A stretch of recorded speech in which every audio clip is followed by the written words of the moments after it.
pagans go, where the fires are high and the candles glow. Take me down to that magical place where they're dancing and swaying at a feverish pace. Take me away on a mystical ride, moving through the veil to the other side. Fill me up with spirit songs of power and love's alive. Take me down where the pagans go, where the fires are high and the candles glow. Take me down to that magical place where they're dancing and swaying at a feverish pace. Take me away on a mystical ride, moving through the veil to the other side. Fill me up with the spirit songs of power and love's alive. Take me down through the 7 gates where I'll cast my being to the hands of fate.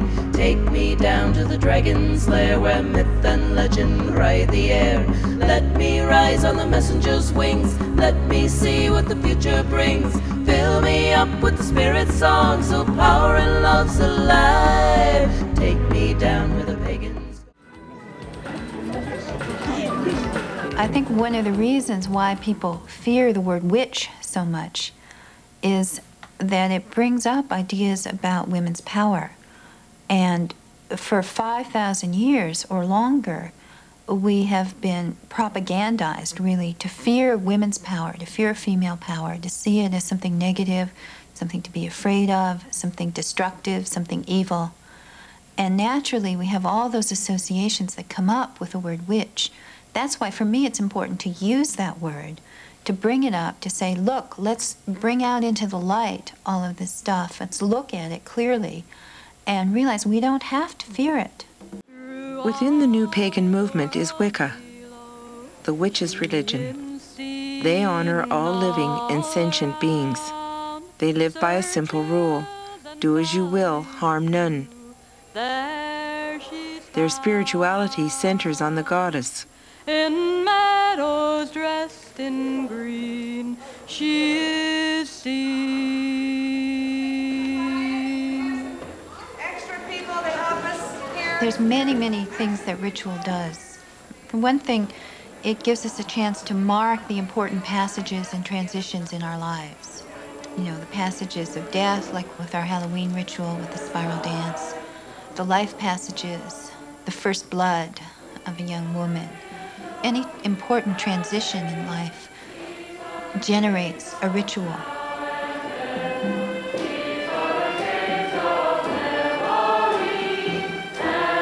Committed to social change, members of Reclaiming are visible in their community. They lobby for women's issues, and they campaign for lesbian and gay rights.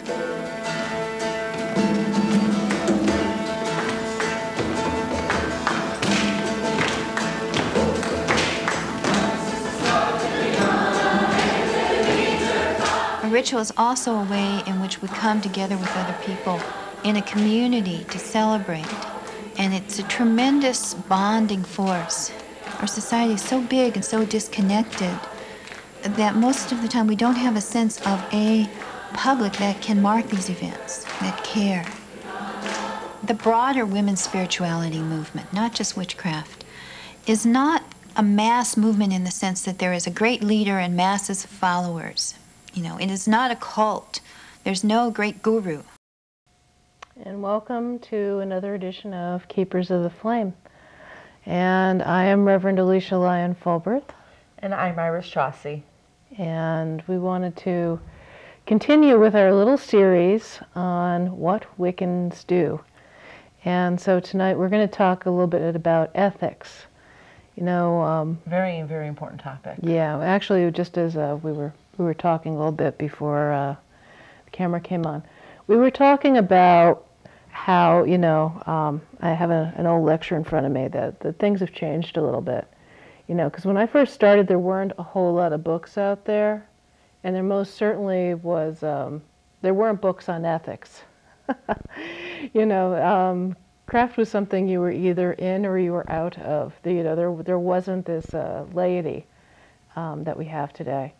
You know, obviously, too, with what you just saw with the piece from Starhawk and Reclaiming, is that, you know, we are really a young community. We are growing. But, you know, when you consider that even the community here in Connecticut is under 20 years old. Yes. Just babies. Not, yes. Yeah, we're really just growing. And I think the whole important Yeah. topic of ethics is that the community's growing so fast, so quickly that Right. you're not able to keep up with just, you know what I'm saying? That there's too many Right. new people to be able to be, like I was reading a lecture ahead of time, they're not be able to be taught Right. correctly because there's too many new people coming in too quickly.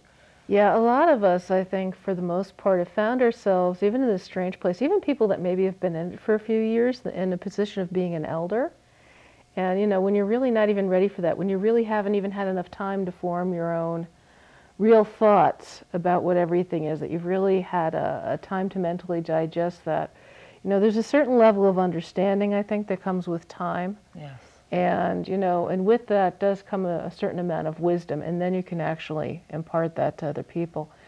So, you know, I think what we're really all looking at is a bunch of us that have been around in the community for a while, who've been practicing for a long time. I think we're kind of all looking at each other and we're like, oh my gosh, I think we're becoming baby elders. You know, we're heading towards that place of becoming elders, but we haven't had really elders in the community. No. And I think that has caused a lot of issues. There, you know, I think, especially when you've got a small community anyway, I think that there's a certain amount of drama per se. But, you know, with time, with maturity, with guidance, I think comes a lot of stability. So, you know, I got into a little bit of a conversation with a friend who's also been in it for a while. And you know, I had to tell her, you know, I think it's going to be another 20 years before we really get settled, where we can really say, okay, our community is more stable now, and we can really do some amazing, amazing things. Because we're still working through all that. You know, even still, you know, when Gerald Gardner came out with everything in, you know, the 50s, that was all very new too. Yes. So, you know, what we did have is we had the old laws. Yes. You know, the old laws, the traditional craft laws. And that was what people had to go by. Times changed. Those old laws, in some sense, don't really make too much sense in terms of how to really guide people when you consider that the distances where people live has changed. We have the internet. We're all very connected where we weren't very connected before. So, you know, things like you can only have a covenstead, one in each town.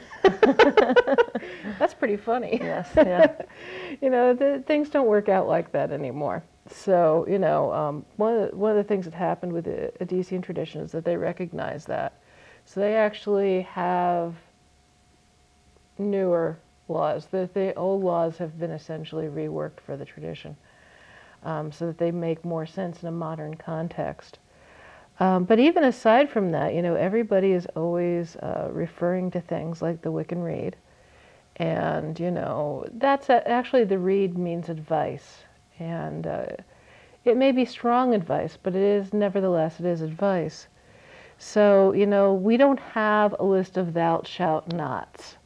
And I think that makes it a lot harder for people finding their way, because they're used to having everything nice and neat and written out for them, you know, and say, well, I can't do this and I can't do that. And we don't have that, you know. We really have to do as our own conscience and, you know, our hearts dictate. And it's a hard way to live when you consider that you're 100% responsible for your actions.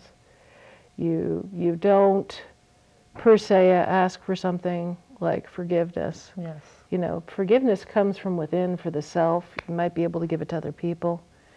But the idea of divine forgiveness or divine punishment isn't really, truly a part of the whole philosophy. So it's a very different mindset. Yeah, when our community has been growing up a little bit, I think that a lot of us are coming to that place of, well, you know, we need to do things a little bit differently. In terms of, you know, responsibility, you know, to ourselves, to other people, to our community, I think it's really paramount that people start to think about that. Yes. You know, just to some people, responsibility is a terrible, terrible word. And yet that's really the foundation of all we do. Yes, yes. You know, with that, you know, also comes a heavy amount of reverence and respect, you know, for what it is we're doing and for other people, or at least it should anyway. But really, I don't. The idea of ethics is really a simple concept. it is. It really is a simple concept, and it's pretty sad in the community that you have to sit and explain it in great detail. And yet, so many people. What morally is right and wrong. Yeah, it has to be said. You know, I do, for myself, I do classes on ethics. And, you know, that was something that I really had to work through, to really look at. One of the reasons why I think we've been having a very hard time of it directly has to deal with our modern culture. Now, I'm sure that sounds very funny to a lot of people, but it's the same reason why other religions may be having some issues too, because we live in a rights-based culture where everything is based on your rights, you know. We don't think of the larger community affecting, you know, being affected by our actions. Yeah, that's true. You know, we think of individuality as coming first. So let's just say if Johnny does something wrong, well, then we look at that and say, you know, well, that's just Johnny. You know, it's Johnny's thing. We don't look at it and say, oh my gosh, Johnny did this in our community. Because it looks bad. It's not just Johnny. Johnny's actions are affecting other people. Right. So when you live in a collective culture, and that is where old pagan religions come out of, that is where the ethics come out of, and you're no longer just affecting an individual, you're affecting the whole. You also have duty. Duty is paramount to what you do in collective culture. You have your duty, of course, to your family. Yes. You have your duty to your larger community, maybe your nation or tribe, if you will. And, you know, I think understanding, too, even the way that the Native community, to a certain extent, because I'm very much on the outer fringes of that, works. I think that also gave me some real clarity and some insight into understanding that dynamic, because the same dynamic is there, too. So, you know, personal responsibility and accountability is something that's really necessary to anything that's collective, and you know, the ethics really are in and of themselves collective. Why do you think this is such a hard subject in the pagan community? I think because a lot of people come into the faith and they figure there's no rules. Yeah. And so they want to take this kind of pagan veneer and they want to put it over rights-based culture, and it doesn't quite work. So, you know, people are still expecting things to be about the individual, and of course, you know, when you walk into something, especially like a coven, you know, that is a collective. That is a group of people that are working together, hopefully very well. And that means that those people have to focus on the group. It's no longer just about any one individual anymore. So therefore everything changes. Yes. The dynamics of the group change. And your actions, if you do something wrong, is going to look bad on the whole entire coven. Yeah. Also. Yeah. You know, it's even very important, you know, in many traditional versions of the craft, they refer to something as a proper person. And there's a whole list of qualities that is expected of a proper person. What it really comes down to is integrity. And, you know, you might be able to divide it up by different qualities or what have you, but, you know, if that person isn't a person of integrity, then they really should not be considered for initiation. So, you know, again, we've got this little strange dynamic where I think a lot of us are also again, trying to figure out where we fit, because we've got the laity, and we didn't have the laity before. Yes. And every time the new movie comes out, every time you have a new TV show, there's a whole new crop of people that come out. That's true. That's true. And they think that whatever they just saw on TV or the movies, that was the real part. And then, of course, I feel like I have to deprogram them. Yes. And say, no, this is the way it really is. And that's, you know, what it comes down to lots of times. I think there's a few of them that I think that actually did some real damage to the image and what we do. And sometimes I think life imitates art just a little bit too much. Some people need to still realize that TV is not reality. Right, right. Now, I had a very interesting conversation at one point with a very nice fellow. He runs a little Indian store over in Bridgeport, and we were talking about religion, and he was talking about, Osama bin Laden, and he said at that point, because it was extremism, he's like, you can't even call that religion anymore. He said, because, that religion is supposed to teach you to live your life in a proper way. Yes, no matter what religion it is. Yes, and I think that was probably the best definition about what religion is supposed to be that I've ever heard. So, one of the things is that, even though we're, in some sense, I think, in the community, very non-judgmental, we don't make decisions about people's lives. We don't tell people what you're supposed to do, what you're not supposed to do in your love life. Yeah. who you're with, what sex they are. These are things that are completely removed, that we just don't have any basis for. These are all very personal decisions, and most certainly, again, we don't have the thou shalt nots. I think it's very important for people to understand that we are not people of the book, we are people of the heart. That is the way it is. I mean, there are a lot of people, I think, that they also get very strange ideas about Wicca, just simply because there isn't a great book to refer to so that they can understand what it is that we're all about. Yes. So it actually takes a little bit of research. It takes talking to people. It takes understanding. And experience. Time and experience.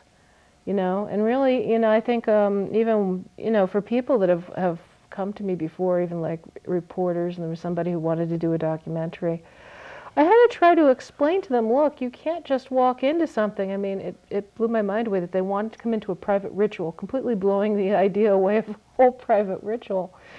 And they wanted it to be a sincere experience, but they didn't want to learn anything about us either. And I'm like, but you can't, if you can't understand us, then I can't help you. Yes. If you're not going to take the time. Because, you're not going to walk away with what you're telling me that you need from us, unless you give yourself that time to have the real understanding of what it is that we do. And the thing is, even if there's, as we discussed, there's not that many books out there that has anything to do with ethics. But just, even if there was a book and they explained to you in great detail what ethic is and what you are expected and not expected, you might sit there and say, oh, I get it, but it takes experience to really get it. It does. Yes. It does. It's one of those things you cannot find in a book. No. Even if somebody points it out and says, thou shalt not kill. Obviously, you shall not kill. Obviously, but even if you have it all written down in a book, that's not anything that anybody can point out. It's something you learn on your own, in your own experiences.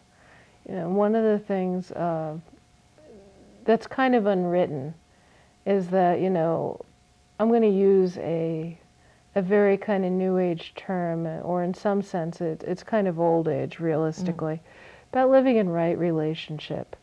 Living in right relationship with the people around you, right relationship with your deities. Even the Egyptians embraced that. They saw the community as not just being the seen world, but also the unseen world as well. Are you in right relationship with your ancestors? Yes. These are things that the average person, I don't think, necessarily thinks about. And I think in some sense, I think that when people are new, that they don't consider these things either.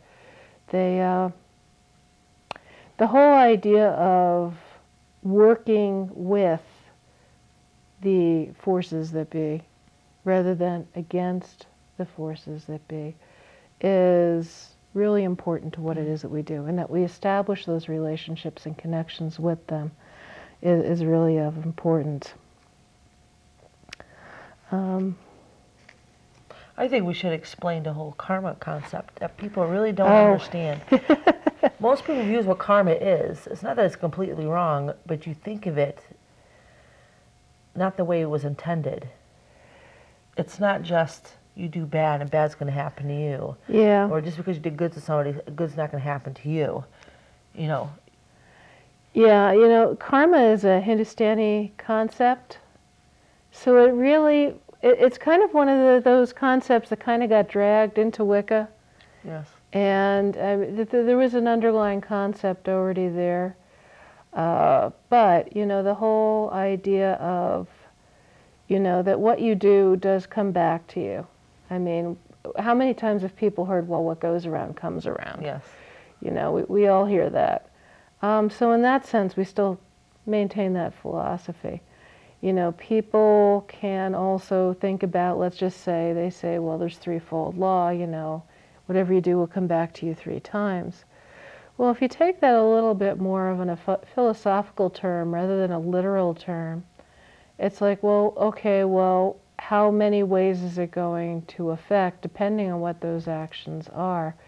There may not just simply be 3, there might be 9, there might be more. Yes.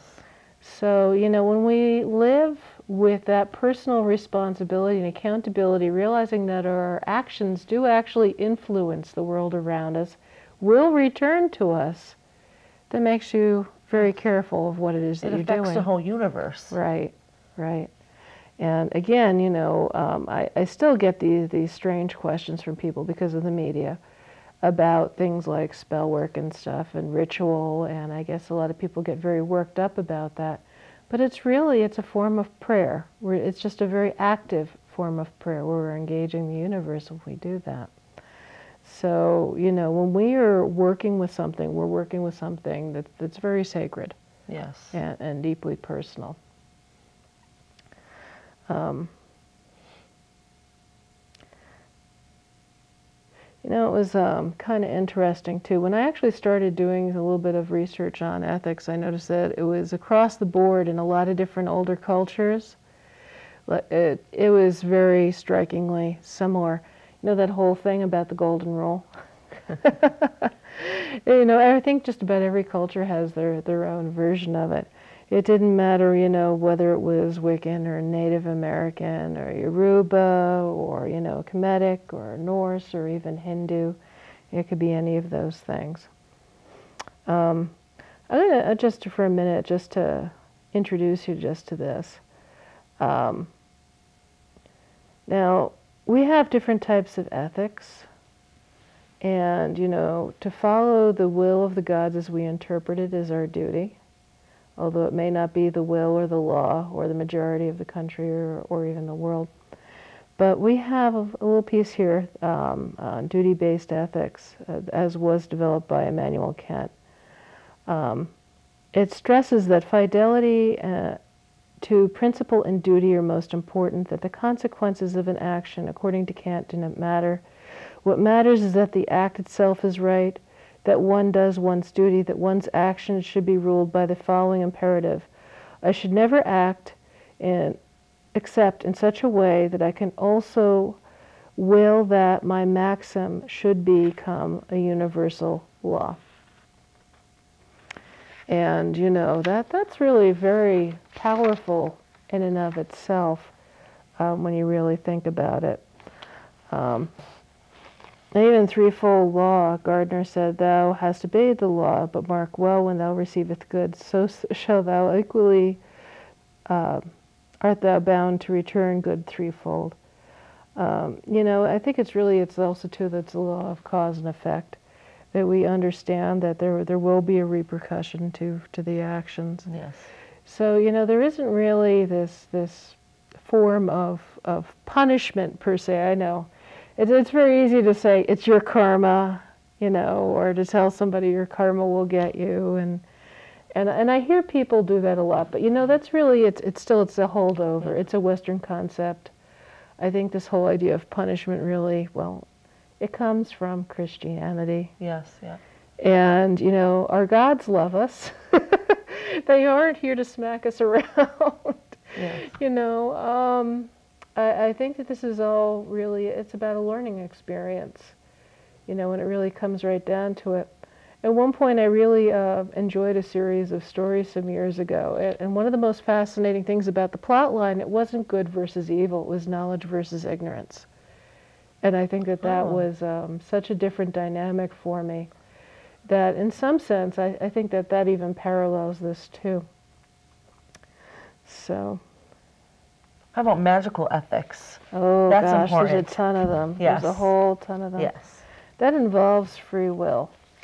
And free will is very important. You should never bind anyone's free will. The first thing people always want to ask about is love spells. It's like, no, no, no, no, no. You don't want to put anything on anyone. You might want to do something so you can draw on love to yourself when you decide that you're ready for relationships. That reminds me, I've never done a love spell. Years ago, when I first started reading books, you know, and some lady was telling me, oh, yeah, I have a few books too. She's like, but it scared me and I got away from it. And I said, why? She's like, well, I only did one spell once, and it was a love spell for this guy she had a crush on. And she said it worked, but he started stalking her obsessively. Oh, no.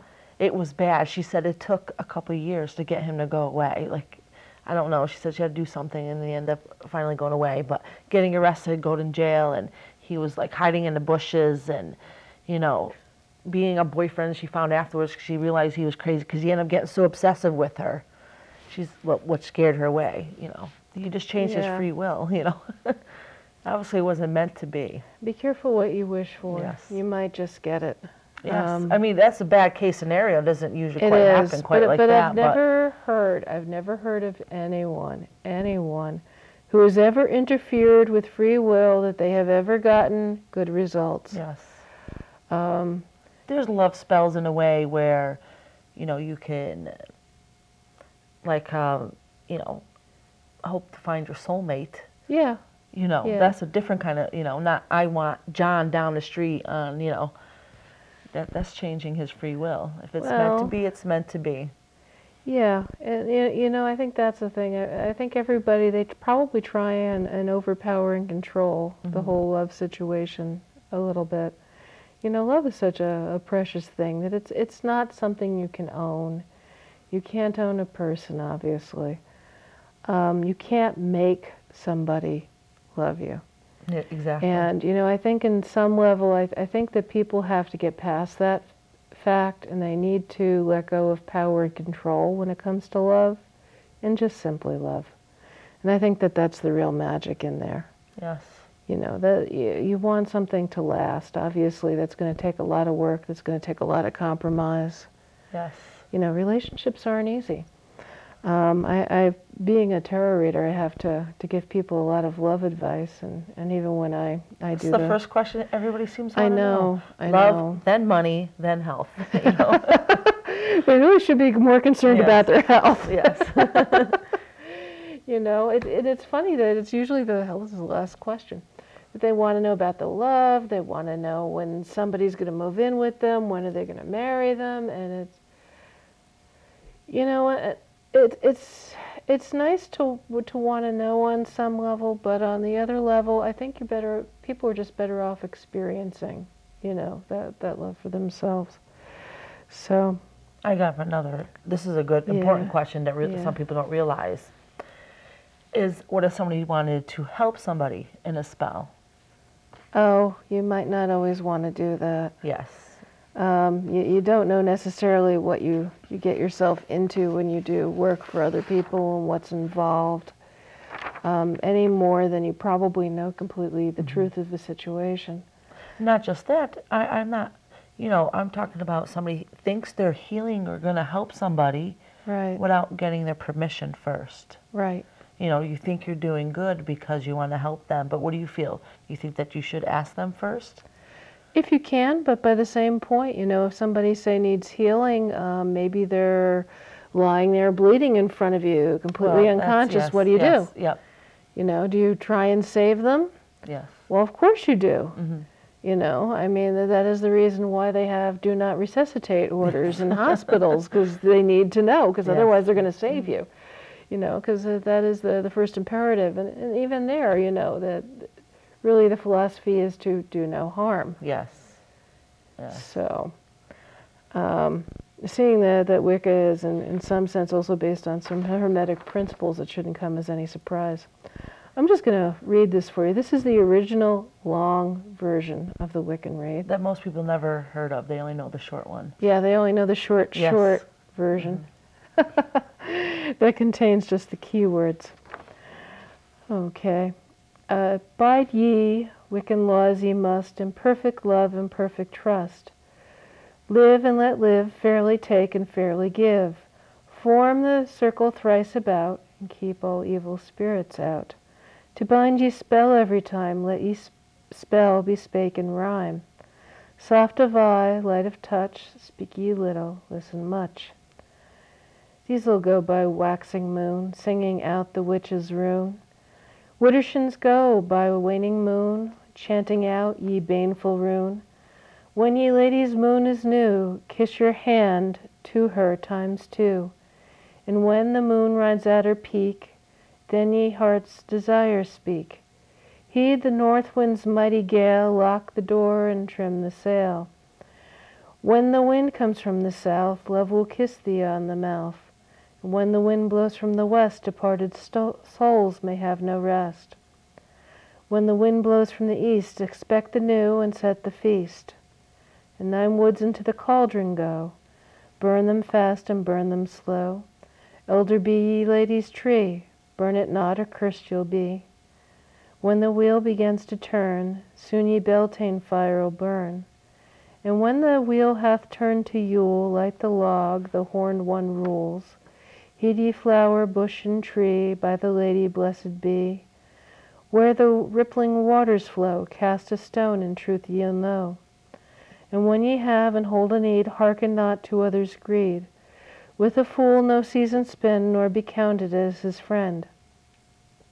Merry meet and merry part, bright the cheeks and warm the heart. Mind ye threefold law ye should, 3 times bad and 3 times good. When misfortune is anew, watch wear the blue star upon thy brow. And true in love ye must ever be, lest thy love be false to thee. And these 8 words the Wiccan Rede fulfill, and harm ye none, do as ye will. So, you know, the Wiccan Rede is really its advice. And in fact, it's come to us kind of in a strange way, because this really didn't come to us through Gerald Garner, it didn't come to us through Doreen Valiente. It came to us through Lady Gwen Thompson, who actually at one time had lived in Connecticut in North Haven. Really? Yeah. And she said it actually came from her grandmother, her paternal grandmother, wow. Adriana Porter. So, you know, when this was initially published in Green Egg, I guess everybody automatically latched onto it because people were hungry because they didn't have this before. So, you know, this came in kind of through the side door. You know, Gardner did create a religion, really, but it was out of things he already had. He was actually taught by someone. And yes, Doreen Valiente, she did write a lot of the liturgy. Mm-hmm. But there are certain aspects of the old religion that really did come to us through other ways, through other methods that were very old. You know, one of the things with the Wiccan Rede is that people get very, very, very stuck on, and harm ye none, do what ye will. And of course, we have to understand what that means. We have to really look at the English language before we understand what that means. You know, I think one of the things that people get really hung up on is hurt. Mm-hmm. Hurt is not the same as harm.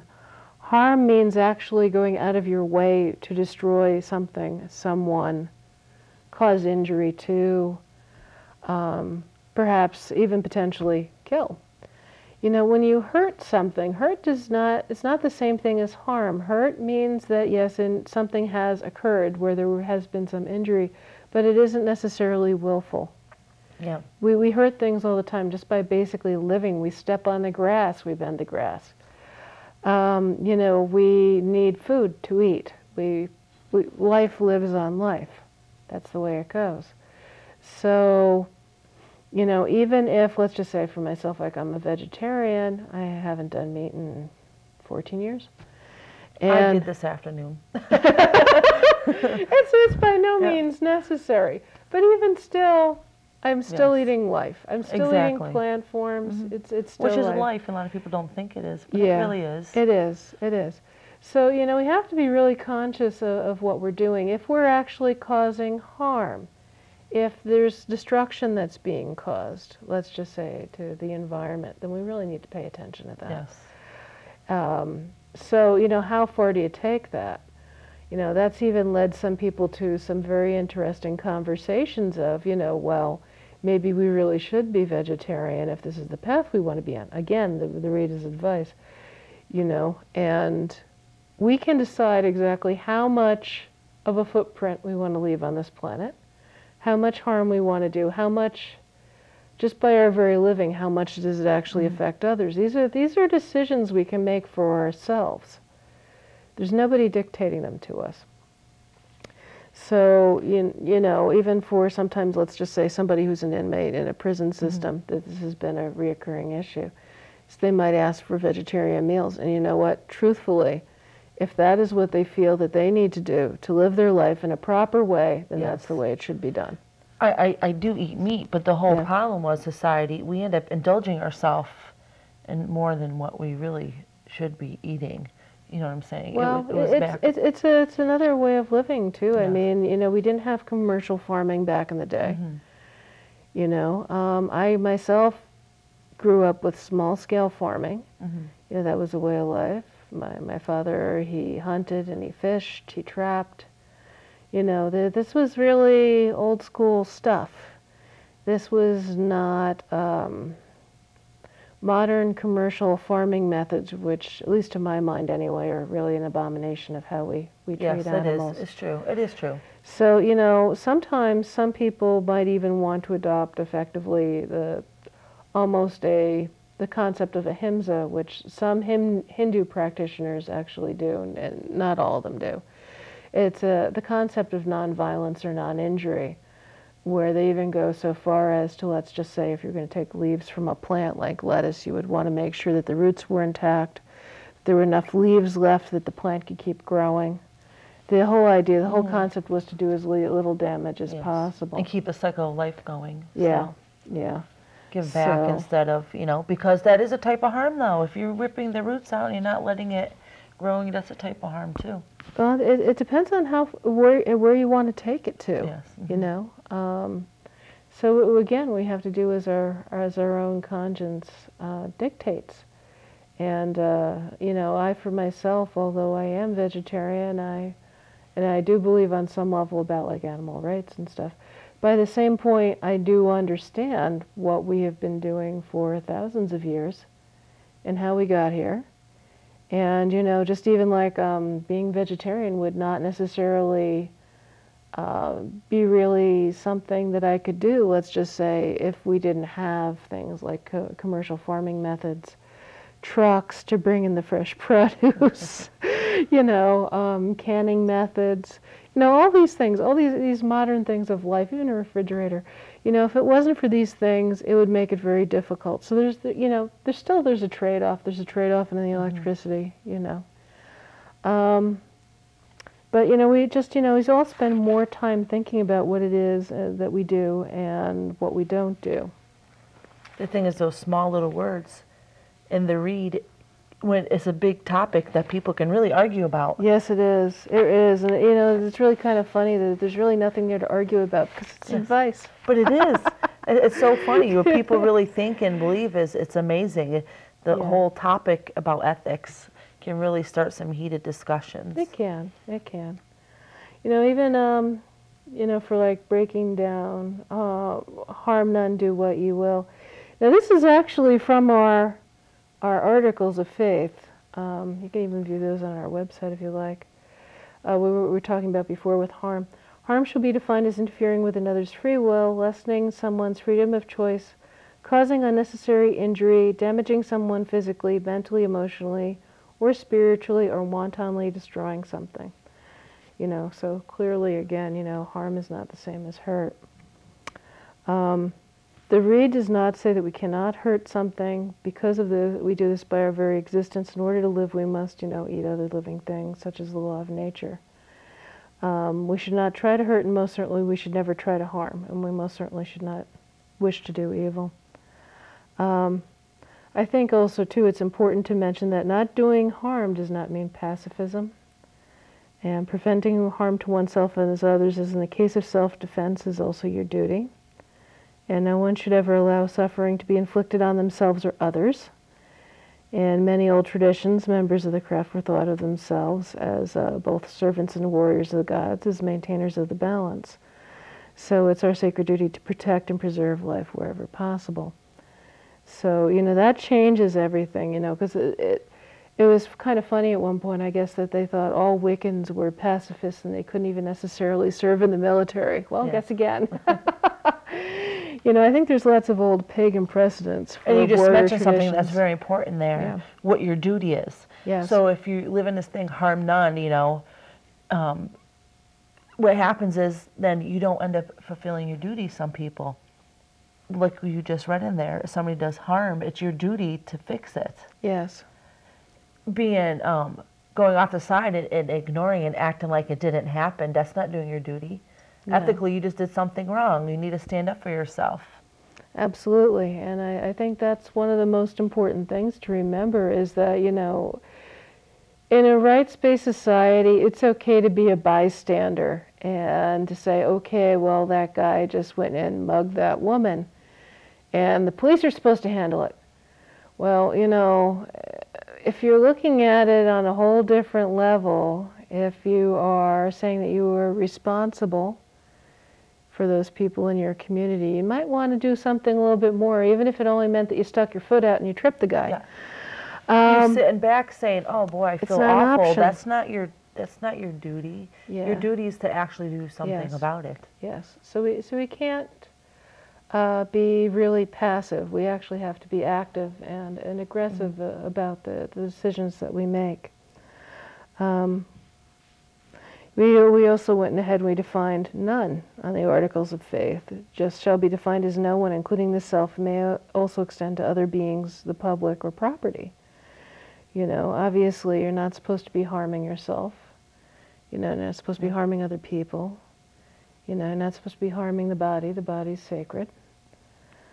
Act of doing. Do. This means assertive and aggressive action on your behalf. To be a part of the old religions means that you must do, not simply paying lip service and reading books while comfortably sitting in your chair. This is a challenge laid before us, so we have to push ourselves beyond normal boundaries and limits, and it means doing the work. The act of doing is required of us. It's an obligation to the old gods, and we must be willing to roll up our sleeves and get dirty to enable their energies to manifest in the world as is their will. So, in other words, no tiptoeing around pretending you're all sweet and innocent because you're not doing any good for anybody if you're not digging in, getting your hands dirty, and actually helping. Yeah. Yeah, I'm also, you know, I don't think we're going to actually really define the rest of it, but, you know, just really thinking about what it is that we do from day to day and making conscious decisions. I think that we are not allowed to live in the little oblivious world of just walking through life, not being conscious of our actions. You know, I think it's also very important that we have to think about honor. You know, that's a concept that's really outdated in today's society. But it's really not. Hear about anymore, really. No, it's not. It's not actually a value Yes. of an individualistic society. It's definitely a value of a collective-based society. You know, honor, you might consider it to be a combination of values and qualities such as integrity, honesty, responsibility, accountability, and fidelity. It's born of people that have a strong moral compass and strength of character, true sense of right and wrong. You know, it's one of these things where it really can't be taught because it's either a part of you or it's not. Yes. Yeah, and obviously what we work to do is we work to strengthen it. We work to be more conscious of those actions. I'm afraid that one of the places where I get caught sometimes is because, you know, I have a duty to my gods. I also have a duty to myself. Although I also acknowledge duty to the community, I still have to honor the gods first. That means that I can't be a people pleaser. That means I have to do the right thing. I am stuck repeatedly doing the right thing, even if I didn't want to, even if I knew that it's going to condemn me in some way. I have to accept that because that is what I have to do. And that's the hardest decision really somebody can make. It really, in some ways, it is. It is. It's not the path to popularity. You'll probably get a lot of people angry with you because you won't bend. And, you know, that's the whole thing. You really couldn't expect somebody to bend at that point. Yes. Because that's what they have to do. You know, I think that really, you know, to be priesthood in any sense, that, you know, this is really something that we have to strive for. And, you know, I would hope that even people who might never ever intend on becoming priesthood, that this would be something that they would want to strive for in their personal lives as well. It deepens your relationships with other people, with your gods, with spirit. And, you know, there's nothing quite like that. You know, you have to have that integrity there. It's when we don't have the integrity, when we live with an illusion, that we get ourselves into trouble. Another thing I think is another concept that people aren't familiar with is keeping your word. Yes. Yeah. Now, this is taken from Ed Fitch's book. A witch's word must have the validity of a signed and witnessed oath. Thus give thy word sparingly and adhere to it like iron. I'm sure we've also heard that your word is your bond and you're only as good as your word. You know, it's also been said that you're a master of your thoughts but a slave of what you say. You know, I think that, you know, our words are very important. People tend to think of words as maybe being important only in certain circumstances, but words are very powerful, magical things as well. And so when we give our word, that's binding us to it. That makes it your truth right then. Yes, it does. It comes out of your mouth. And one of the things that in my conversations with Tamara James that came out was talking about the sacredness of words. If we considered our words to be just as sacred in circle as outside a circle and vice versa, that would maybe change the way that you might want to look at what it is that you're saying and when you're saying it and who you're saying it to. That's so true. And, you know, that really kind of brought it home for me. And you know what, though? That is such an easy thing to say, but that's really a lot harder than you would think it would be sometimes. It would be, you know, because a lot of times, you know, you're human, you want to come from, you know, an emotional place, and what comes out you might not be proud of. But, you know, I think it's also important, you know, that we're not saints. I mean, even if you're trying to live your life in a good way, we're still not saints per se. Everybody makes mistakes. Everybody makes mistakes, still allowing for being 100% human, knowing that we're going to always be learning. And but words can sometimes be the most hurtful things. They can be. But I think it's really, too, what it really all boils down to is being true to yourself. And if you can be true to yourself, which is really kind of the basis of integrity, then you can be very truthful with others. So I know we're running out of a little bit of time, but I just want to talk about some of those things for today. And I guess it took more time than I thought. But yeah, so it's a very, very important subject. It is a very important subject. So, you know, I guess we'll continue this series, maybe off and on, of what Wiccans do, just so we can educate the public and talk about what that is. And we're going to have some more interesting things on our show. We have a lot of new things that are being sent to us. We'll have more music, more videos, and we'll also have some new guests in too. And so, you know, keep watching. And thank you everybody for tuning into our show again. So we're going to go now to Wendy Rule. And she's amazing. Yes, she is. Wendy rules. Yes, Wendy Rule rules.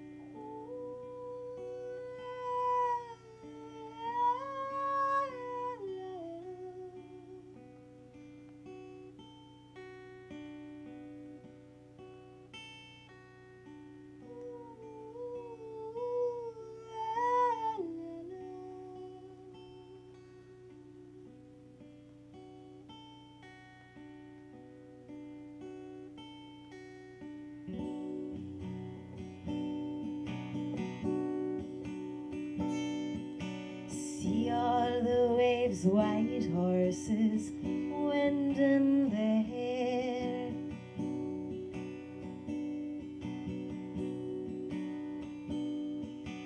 See all the waves, white horses, wind in their hair.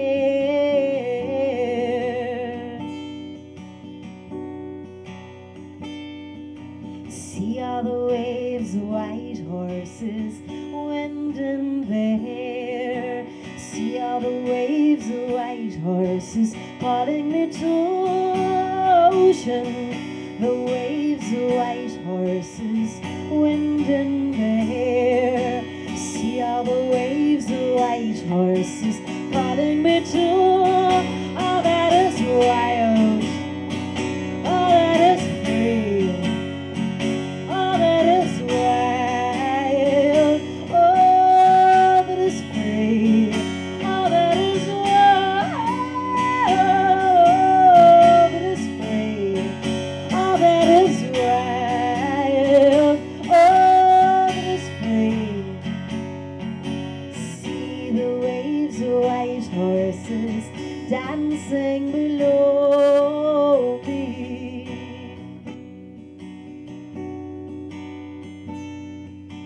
Oh, I long to fly like a migrating bird.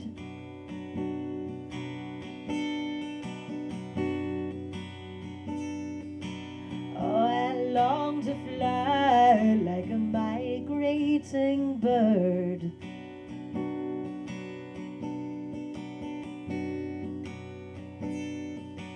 Oh, I long to fly like a migrating bird.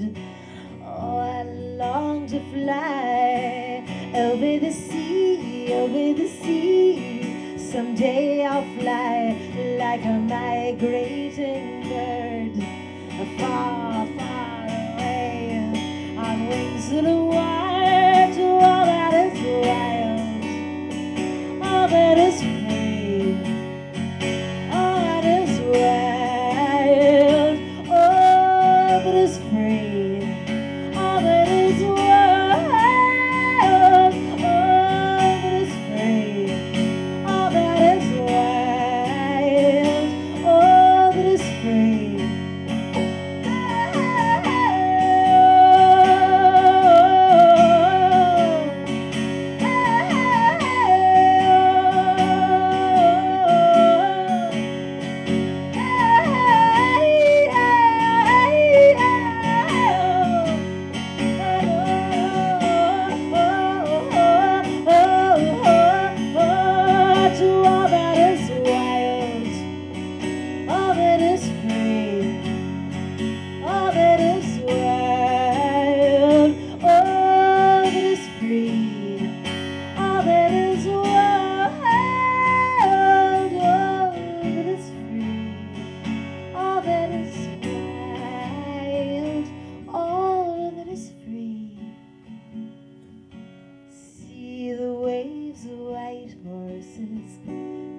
say love me.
Keepers of the Flame is produced by the Pantheon Temple.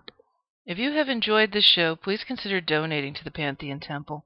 We are a 501c3 nonprofit temple and the first Wiccan and pagan temple in the state of Connecticut. It is our dream to someday have land in a building. Please help us achieve this goal. And for more information about us and our events, please go to our website at www.pantheontemple.org. Please visit paganodyssey.com for Beltane, a Pagan Odyssey Festival, Connecticut's oldest and original pagan festival by the Pantheon Temple. And please visit Keepers of the Flame at our new website at www.keepersoftheflametv.com. This is the story of a young boy from the Tibetan highlands named Dondap.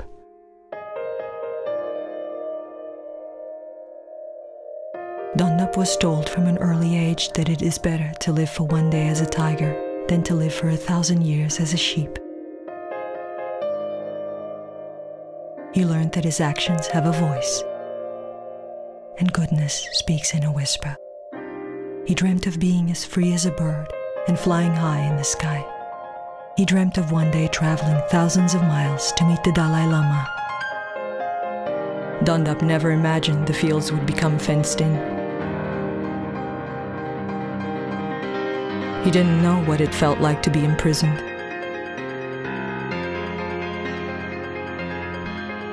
Dondap didn't know what it felt like to be silenced by force.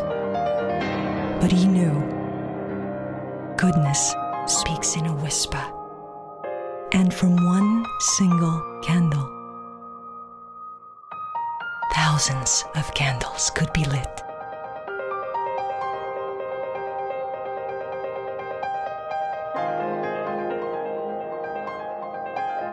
Voices for Freedom.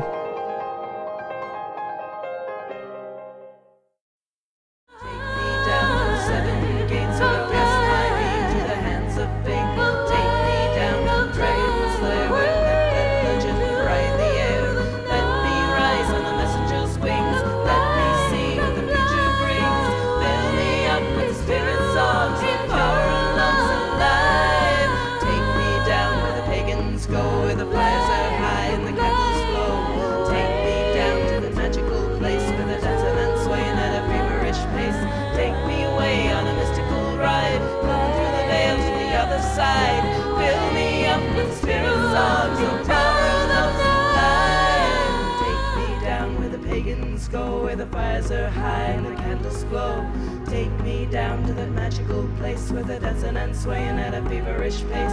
Take me away on a mystical ride, moving through the veil to the other side.